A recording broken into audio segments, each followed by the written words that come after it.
Nunca olvidaré la primera vez que tuve la oportunidad de visitar Tierra Santa. Habían estado tras de mí por años para ir a ese viaje diciéndome que me ayudaría mucho y que lo disfrutaría. Yo decía, no, yo no quiero ir, no quiero. Finalmente fui y nunca lo olvidaré. Nos quedamos en un hotel en el Monte de los Olivos, con vistas al Valle del Cedrón, mirando justo de frente a la ciudad vieja de Jerusalén. Y recuerdo una noche, saliendo al patio detrás del hotel, allí de pie, tarde en la noche, mirando las paredes iluminadas por los reflectores y luego a la izquierda de las paredes que quedaban de Jerusalén, esa pequeña parcela de tierra que era la ciudad vieja, la ciudad donde David estableció la capital. Y allí, en la penumbra y la oscuridad, solo cerré mis ojos y me imaginé a David huyendo de su palacio con su familia, debido al avance de la horda rebelde que marchaba contra él bajo el liderazgo de su propio hijo Absalón. Y la Biblia nos dice que esa noche, cuando David huyó, se dirigió hacia el valle de Cedrón, lamentándose mientras él iba. Y cuando me paré allí en ese lugar imaginando a David, me invadió una sensación única de la historia, porque han pasado poco más de 3000 años desde que David fue ungido rey de Israel. Recuerdo otra ocasión, muchos años después, que alguien me dijo, Arsi, cuando vayas al cielo, aparte de tus familiares y seres queridos fallecidos, ¿cuáles son las 5 personas que más te gustaría ver en el cielo de la historia de la iglesia? No puedo recordar ahora mismo cuáles 5 enumeré en esa ocasión, pero sé que uno de los 5 era David. Simplemente no puedo pasar por alto a David. Si alguna vez hubo un hombre renacentista antes del Renacimiento, sería David. Herbert Marcuse, un filósofo que revolucionó en el siglo XX, cuyo libro más famoso se tituló El hombre unidimensional. Nunca este título se aplicaría a David, porque este era un hombre que tenía múltiples facetas, extremadamente complejo. Él era un conjunto desenfrenado de contradicciones que demostró el adagio de los que dicen que cuando era bueno era muy, muy bueno y cuando era malo era terrible. Entonces vemos la grandeza de la humanidad manifestada en la vida de este hombre, así como las profundidades de la corrupción. Y esa es una de las razones, supongo, por la que me gusta David, porque es tan real.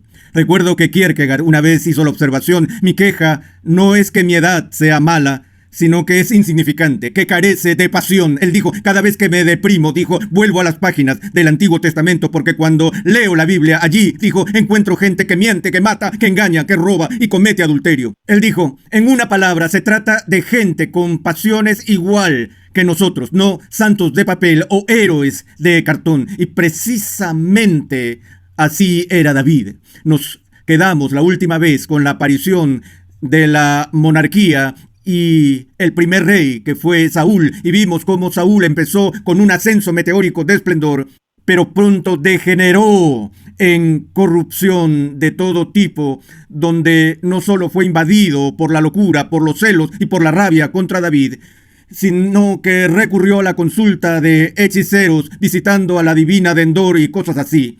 Y Saúl, quien había sido muy distinguido como guerrero, finalmente murió en batalla, y tenemos el registro de eso en el primer capítulo de Segunda de Samuel.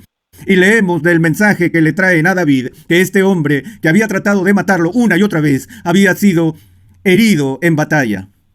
Y leemos estas palabras en el versículo 17 del capítulo 1 de Segunda de Samuel. David entonó esta elegía por Saúl y por su hijo Jonatán, y ordenó que enseñaran a los hijos de Judá el cántico del arco.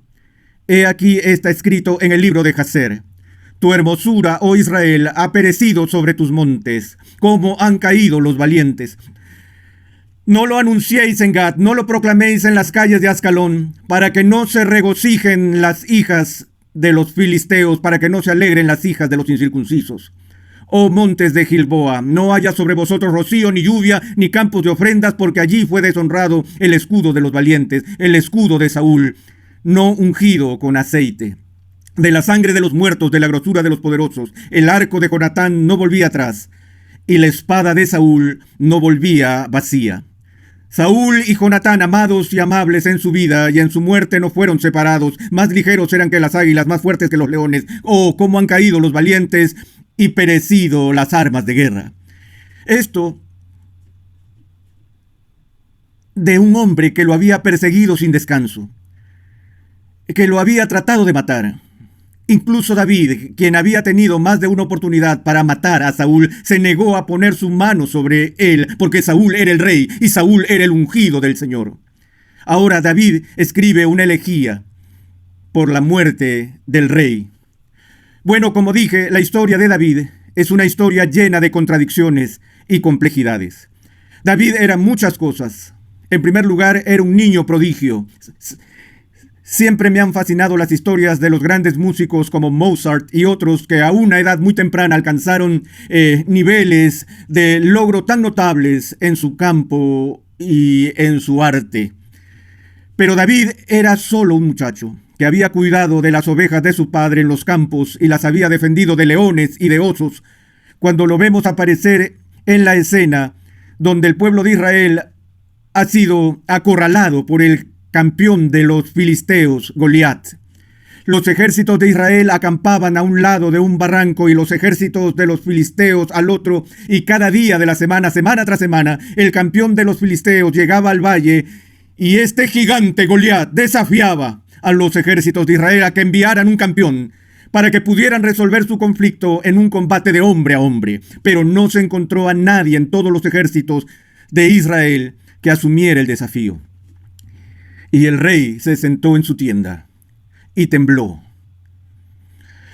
hasta que Isaí envió a su hijo menor David al campamento para llevar algo de comida a sus hermanos mayores y asegurarse de que estuvieran alimentados. Y este muchacho llega y ve a este gigante desafiando a Israel para que presente un luchador que pelee contra él, y él en su idealismo juvenil está completamente confundido por esto. Ustedes saben, él mira a su alrededor. ¿Dónde están sus hermanos? ¿Dónde está el rey? ¿Por qué no se presenta alguien? ¿No se supone que los soldados están para luchar por el honor y la defensa de su pueblo? Y David no puede soportar que este filisteo no solo avergüence al pueblo de Israel, sino que se atreva a hacerlo con la arrogancia de burlarse del Dios de Israel. Él va donde el rey y le dice: déjame ir. El rey dijo: eres un muchacho, no puedo dejarte ir. David dijo: ¿por qué? Yo puedo contra este gigante. Él dijo: Dios me ha librado del león, él me ha librado del oso. Déjame ir a la batalla. Finalmente, ya que nadie más aceptaba el desafío, y Saúl estaba harto de escuchar estas burlas día tras día y semana tras semana, finalmente llamó al que llevaba su armadura y le pusieron a David esta enorme armadura, pero David no podía ni moverse con todo eso. Y dijo: quítenme estas cosas. No necesito armadura. Tomaré mi honda y mis 5 piedras lisas. Y el Señor Dios de los ejércitos entregará a este hombre en mis manos.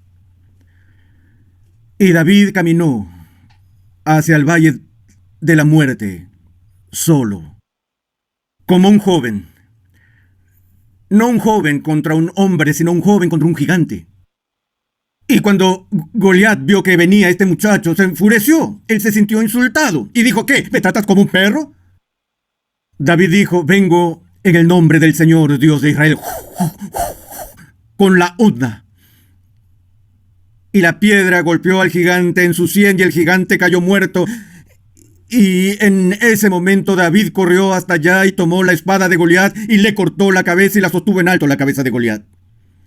Esto es material de los cuentos de hadas, pero está registrado aquí en la escritura como historia seria. No es de extrañar que este joven se convirtiera de inmediato en un héroe para el pueblo de Israel. Este fue solo el inicio de las hazañas militares de David.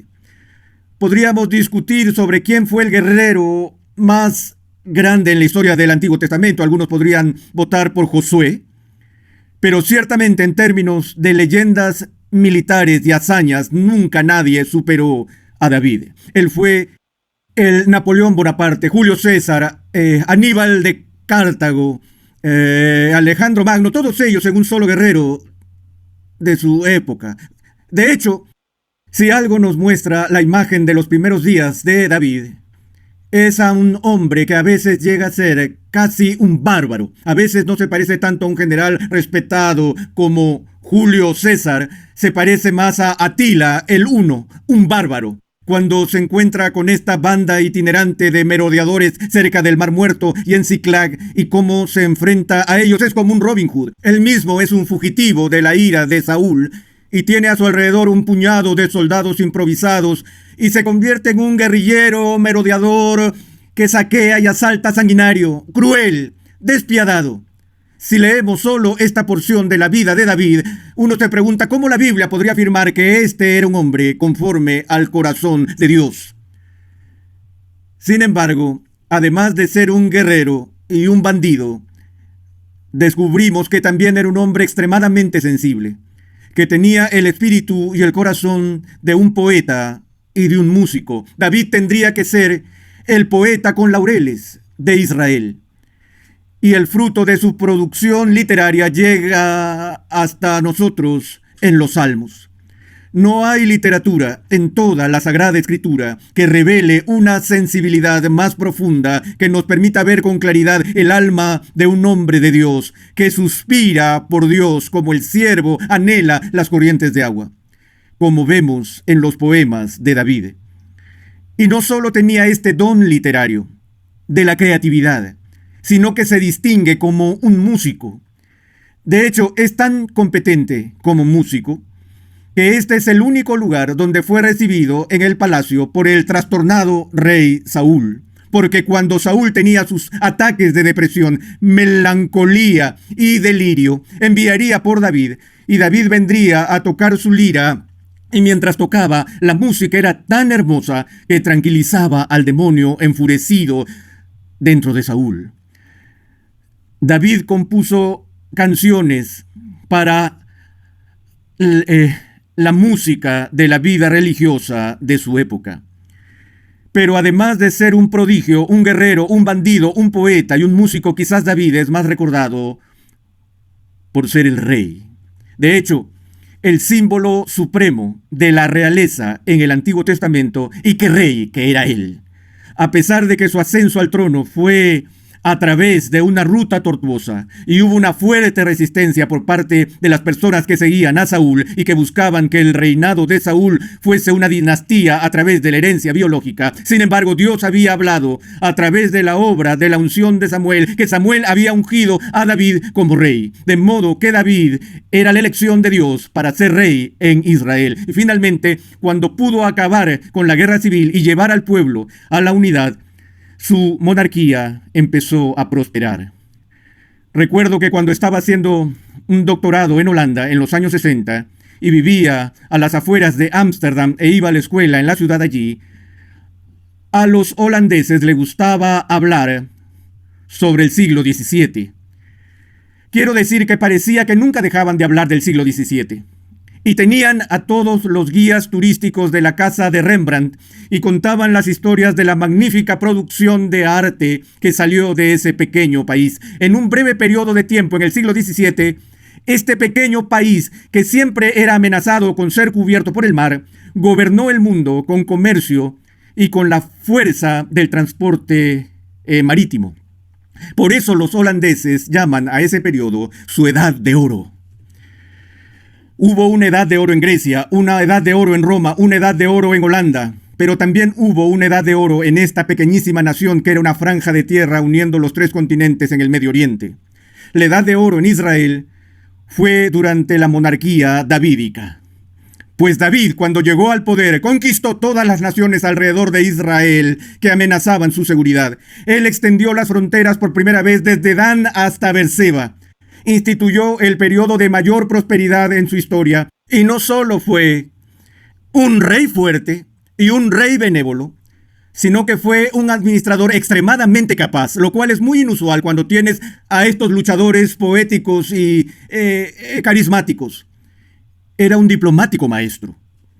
En realidad fue una idea genial tomar esta ciudad recién conquistada, que había pertenecido a los jebuseos, y que después de haberla conquistado, en lugar de mover su capital al norte o al sur para satisfacer las partes que rivalizaban, el Real Madrid y el Barcelona de Israel, decidió situar su capital en un lugar nuevo y estableció la sede de su gobierno, la sede de su monarquía, en Jerusalén.